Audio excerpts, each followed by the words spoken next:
This is a special week in the church calendar. It's the last Sunday of the church year because in the Christian calendar actually begins on the first Sunday of Advent, which is next week. So today has traditionally been referred to as, it used to be called Christ the King Sunday. We now call it Reign of Christ Sunday.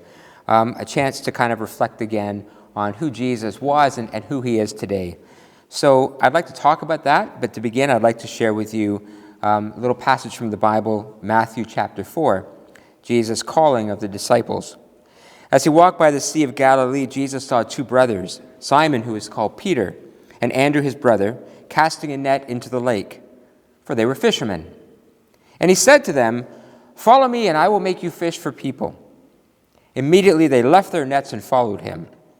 As he went from there, he saw two other brothers, James the son of Zebedee and his brother John, in the boat with their father Zebedee, mending their nets. And he called them, "Follow me." Immediately they left their boat and their father, and they followed him. Well, again, this is a Sunday to think about who Jesus was and who he might be today. So let me begin by asking a question. If I were to ask you to capture in a single word who Jesus was, or what his message or his life was about, what word would you use? Shepherd? Teacher? Rabbi? Prophet, Savior, Healer? They're all good words and they're all true words. But what about revolutionary? Now, that's a loaded word. When we think of revolutionaries, most of us don't think of Jesus. We think of people like Lenin leading the communist revolution in Russia. We think of Louis Riel championing the Métis cause against the British in Canada. We have images like the storming of the Bastille, or people like Patrick Henry, the American patriot, proclaiming, "Live free or die." But Jesus? He never took up arms against people. In fact, he opened his arms to people. Why would we call him a revolutionary?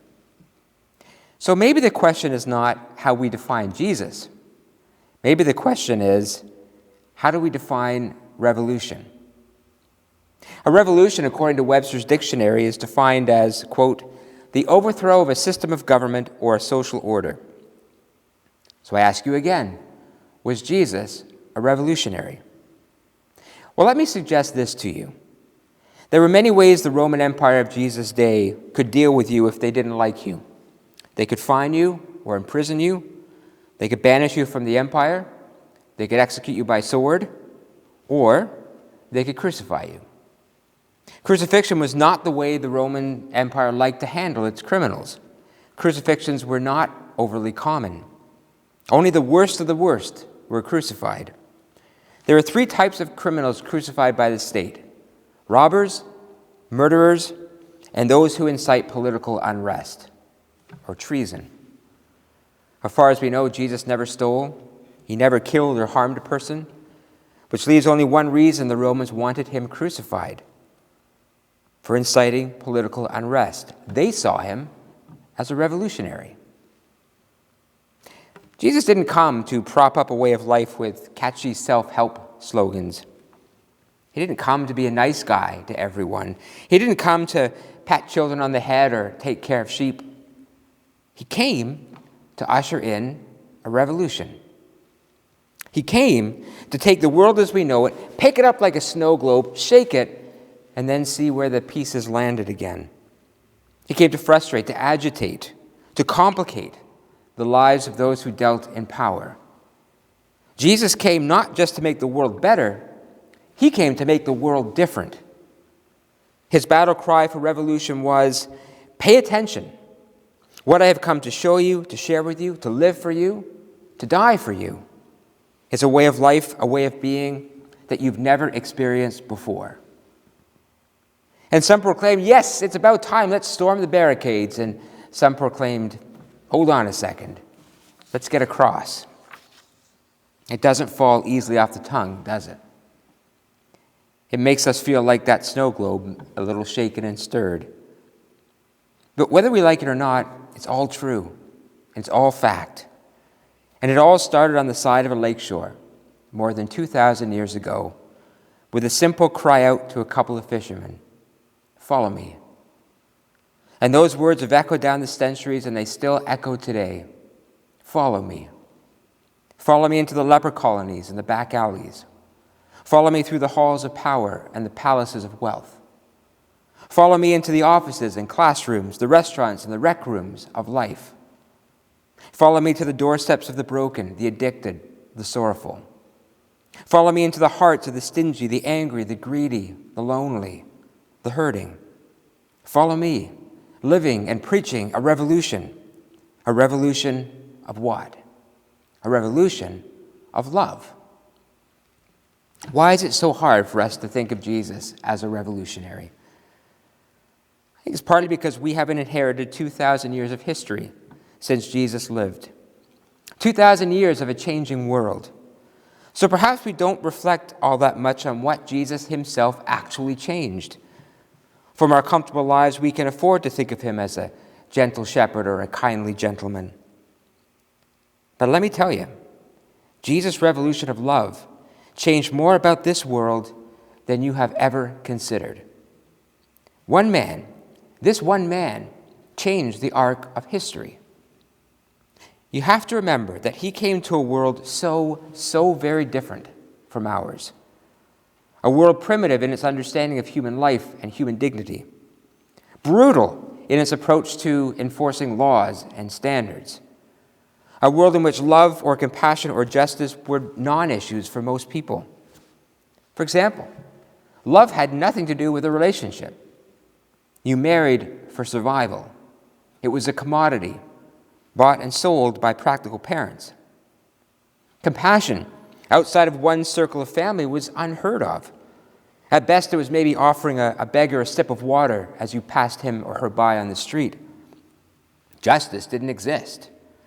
People believed that if you had a terrible life, it's because you deserved it. If you were a leper, God wanted you to be a leper. Justice, if it was present at all, was maybe throwing a bag of garbage outside of a leper colony so they could have something to eat. Life in Jesus' day was short, brutal, cruel, undignified, horrible.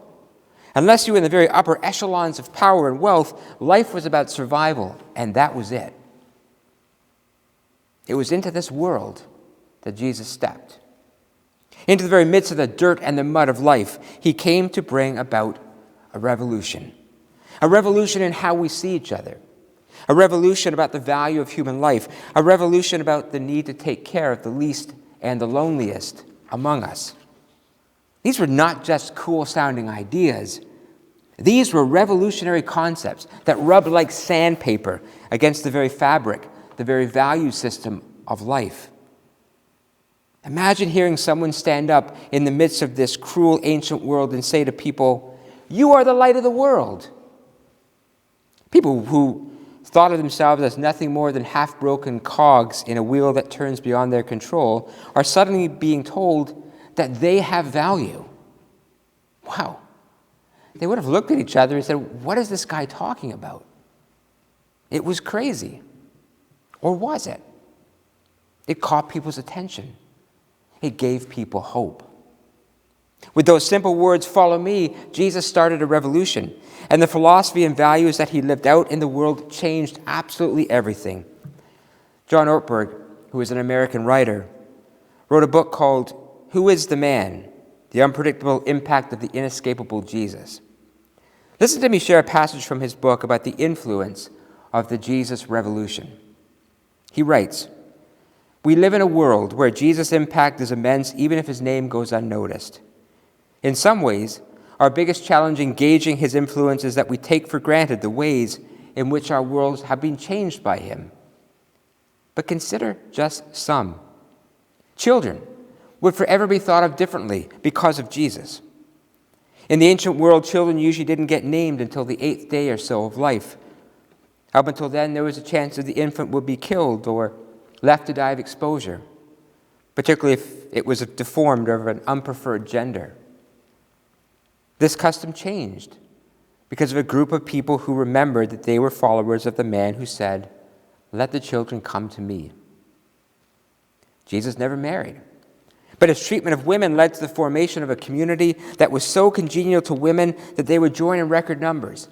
And that's important to note because we've always thought of the church as a patriarchal structure, and unfortunately for centuries it has been. But if you look at the original church, the original Christian community, it was very equal between men and women. Jesus never wrote a book.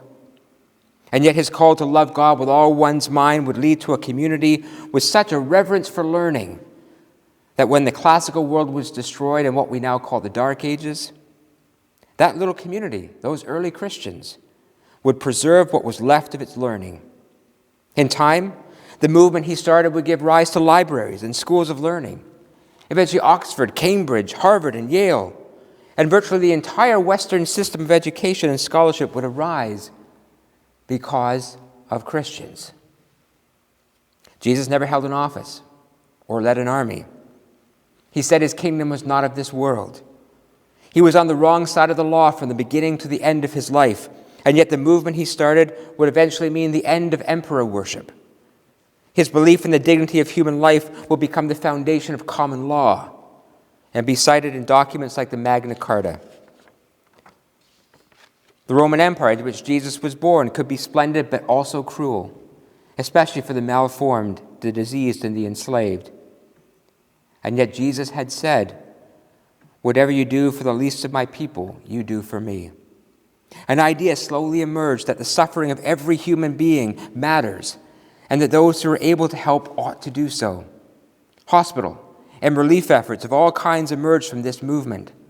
Even today, they often carry the names and remind us of Jesus and his teachings, the Red Cross being one. Humility, which was scorned in the ancient world, became enshrined in a cross that was eventually championed as a virtue. Enemies, who were thought to be worthy of vengeance, came to be seen as worthy of love. Forgiveness moved from weakness to an act of moral beauty, and on it goes. Jesus' revolution of love that started with 2 words, "Follow me," changed everything. So, what is the call of Jesus today in the year 2020? I believe it's the same call that was put out there 2,000 years ago. It is a call to revolution. Are you ready for that? Are you ready to be a revolutionary today? Are you so convinced that Jesus' message was so valuable that you're willing to pursue it with all your heart and mind and all your soul? Are you willing to take this world, or your part of this world, pick it up and shake it? Or are you thinking, wait a second, I agreed to come to church. I'm happy to sit and listen for an hour. I'll try to be a good person, but no one said anything about being part of a revolution. So let me dial back the rhetoric a little bit, because this stuff really is not as hard as you may think it is. And maybe the first step to shaking up the world is simply seeking each and every day new ways to live by those 2 words, pay attention. Pay attention to the world around you. Take nothing for granted. Pay attention to need around you. Respond to everything with an open heart and mind, and embrace human dignity. At its center, its core, Jesus' revolution was one of human dignity. We cannot underestimate his individual acts that sought to give people their dignity as children of God, when everything around them denied them that dignity. He waded into the leper colonies, even as the disciples told him it wasn't proper or safe to do. He protected the woman about to be stoned to death with this simple charge to her accusers, "Are you telling me that you've never made a mistake?" But perhaps the finest moment, or his finest moment, was with the woman at the well. As the story goes, Jesus stopped to get a drink of water. Guess what? He paid attention. Across the well, he saw a woman alone, clearly bearing on her shoulders the weight of the world. And she was alone, divorced, tired, ridiculed, ignored. What did Jesus do? He saw her, and then he spoke to her. He encouraged her, gave her back her dignity. Or maybe he didn't give it back to her as much as gave her her first ever taste of dignity. I doubt she'd ever felt a sense of self-worth. He gave her that first taste of the sweet honey of human dignity. He acknowledged that she'd been through hell, but then said, "But you are worthy still." Worthy of what?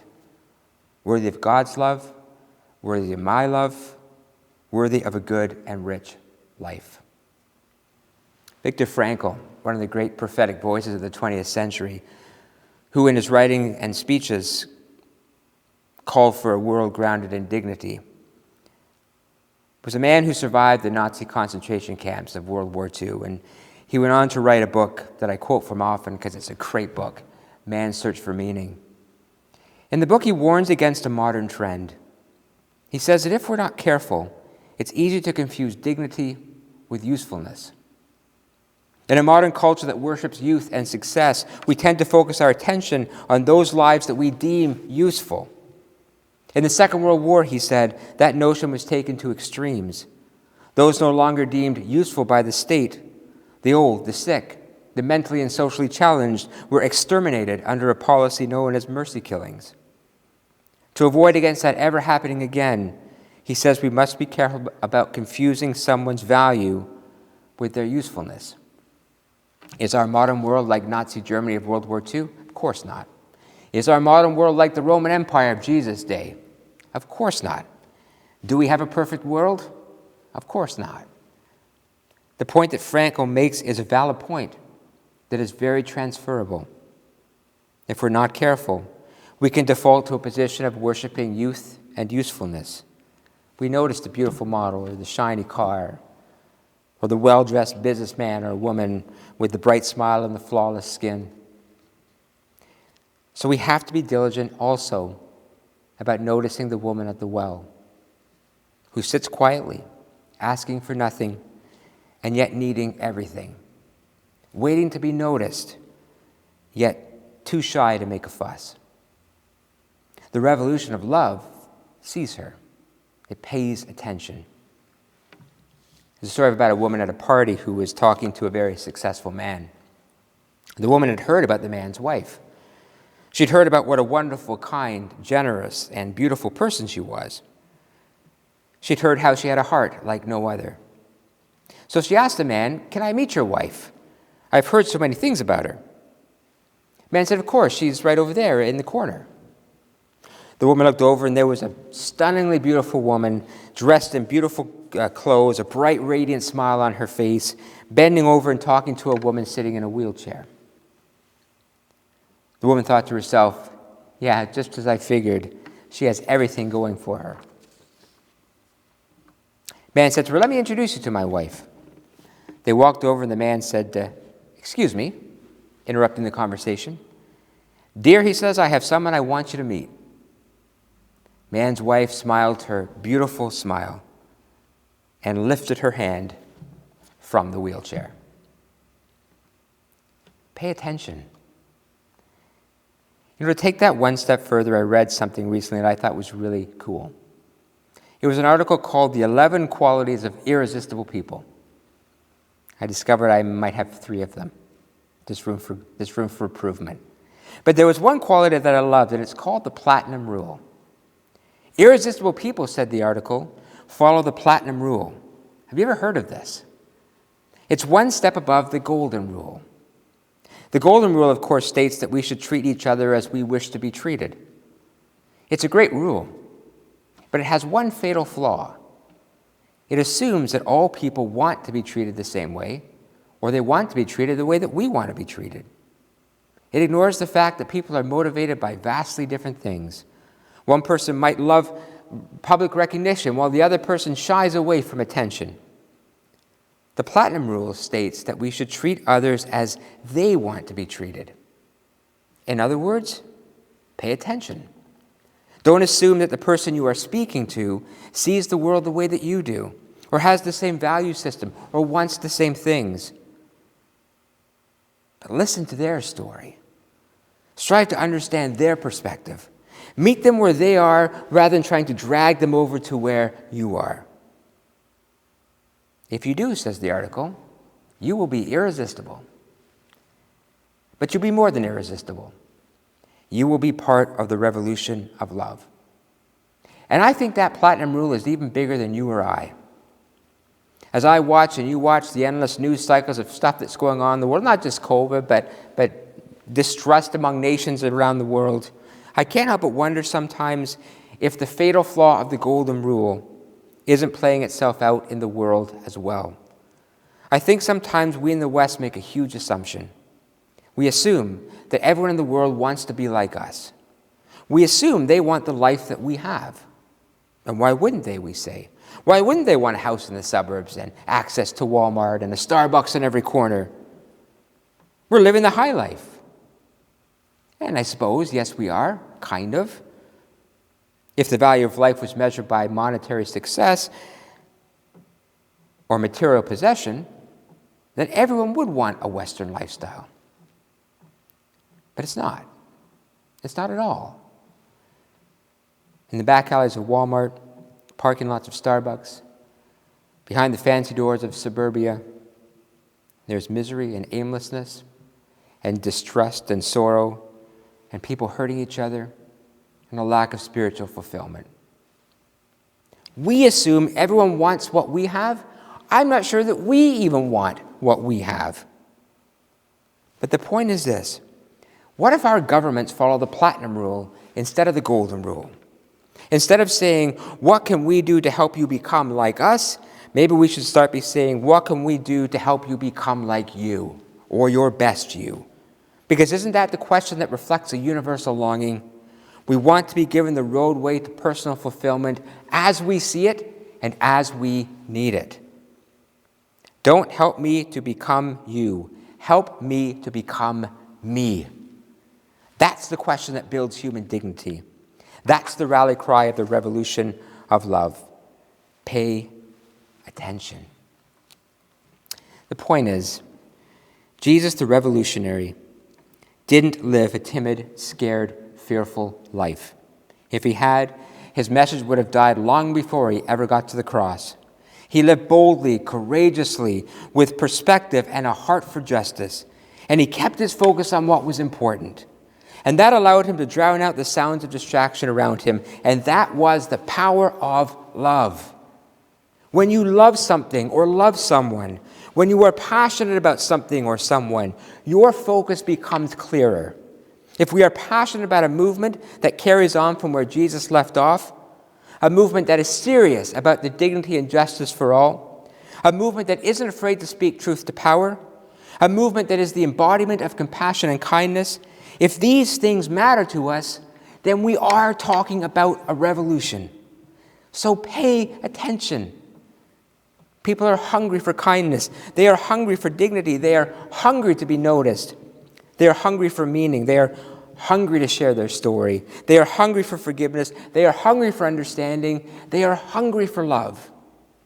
How do we know? Because we are hungry for those things too. Let me just end with this today. A minister in a church received a letter marked, "Please give to Harry the usher." It was handed over to Harry, and this is what it said. "Dear Harry, I'm sorry I don't know your last name, but then you don't know mine. I'm Gert. Gert at the 10 o'clock service every Sunday. I'm writing to tell you something. I don't know the ministers of the church very well, but somehow I feel close to you. I don't know how you got my first name, but every Sunday morning you smile and greet me by name and we exchange a few words. I just wanted to say thank you for taking the time to remember an anonymous person like me, for the smiles, for your consideration, for your thoughtfulness. When life is a struggle, as it is many days, I think of you and of people like you who make this world better. And when I do, I feel the courage to keep going and to make the most of whatever the day will bring. I just want to say thank you. With much gratitude, Gert." Harry the usher was a revolutionary, and we can be one too. Jesus, who lived for such a short time and yet changed the arc of history, did so by starting a revolution of love. And it goes on today. carried forward by hands and hearts of ordinary people, committed to God's extraordinary love. Amen.